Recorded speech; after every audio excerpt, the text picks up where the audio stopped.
Sometimes pain feels like comfort because without realizing it, we grow up learning to breathe in emotional climates that were never healthy for us. Climates shaped by inconsistency, chaos, neglect, or the quiet ache of never feeling fully chosen. And over time, our nervous system begins to treat those patterns as normal, even safe, simply because they are familiar. The heart adapts to whatever it experiences most. So when we spend years surviving a certain kind of hurt, the mind rewires itself to believe that this is what connection looks like, that this is what closeness feels like, that love is supposed to come with tension, unpredictability, longing, and emotional highs and lows that keep us hooked.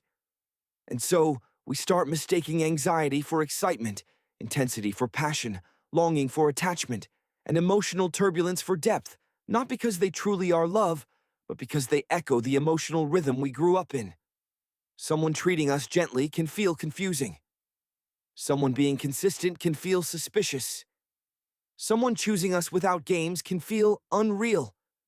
When you've spent a lifetime bracing for disappointment, the absence of it makes your body feel restless, like something is wrong, like you're missing a step. Pain feels like comfort because it requires no new skills, no emotional stretching, no rewriting of the beliefs you built to survive.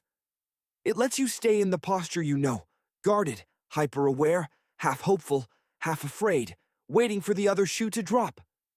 We return to familiar wounds, thinking they are destiny, gravitating toward people who remind us of old hurts, not because we enjoy suffering, but because suffering feels predictable in a way peace never has.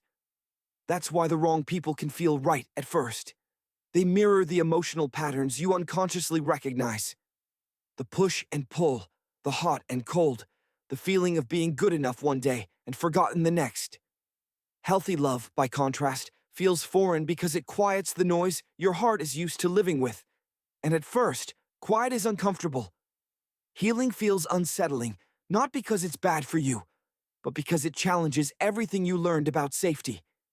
It asks you to trust people who don't resemble your past, to lean into love that doesn't require pain, to stay in peace without assuming it means something is missing. It feels like walking into a new country where you don't understand the language, where your instincts don't match the environment, where your heart wants to run simply because it doesn't know how to stand still in safety. But that discomfort is the sign of transformation, of your nervous system slowly learning a new rhythm, a new version of love that isn't tied to survival. As you grow, you begin noticing the difference between being tolerated and being cherished, between being wanted and being valued, between being emotionally addicted and being genuinely connected. You realize how many storms you once called love simply because storms were the only weather you knew.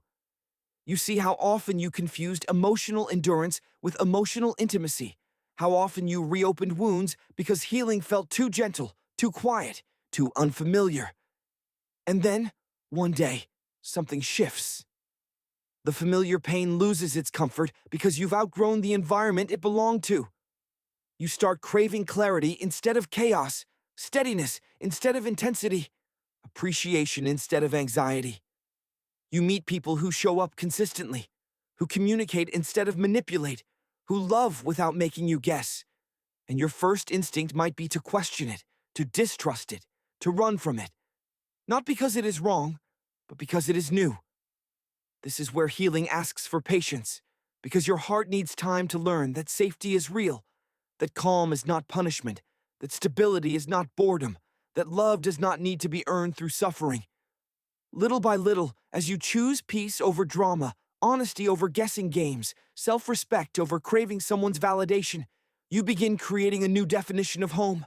One that feels warm instead of heavy, soft instead of sharp, peaceful instead of painful. And once your heart adjusts to this new comfort, something remarkable happens. The pain that once felt familiar stops feeling like home. The people who once captivated you lose their pull. The patterns you once repeated dissolve as you realize they were never love, only lessons. Pain feels like comfort only until you learn what real comfort feels like. And when you finally experience a love that doesn't hurt, that doesn't demand your self-abandonment, that doesn't confuse you into believing chaos is passion, you'll wonder why you ever return to the places that broke you. Healing doesn't erase your past, but it teaches you to outgrow it. And once you do, you never confuse pain with comfort again.